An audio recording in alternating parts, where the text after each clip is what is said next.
Notre texte d'étude pour ce mois d'avril est extrait de Matthieu 25, verset 15.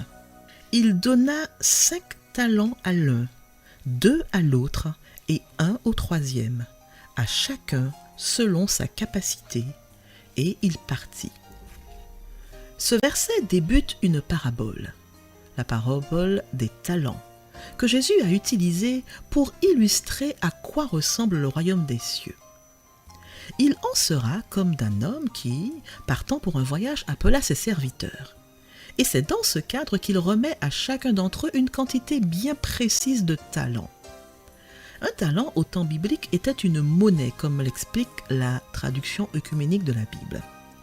Pendant longtemps, les Israélites se contentèrent de peser l'argent et l'or pour payer les sommes importantes. Les prix étaient donc exprimés en poids d'or ou d'argent. Un talent est donc aussi une unité de poids valant environ 26,2 kg.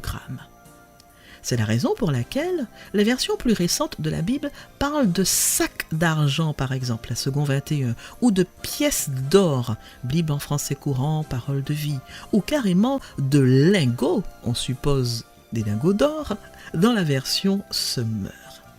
Il s'agit en tout cas de ses biens, ses richesses, sa fortune qu'un homme confie à ses serviteurs.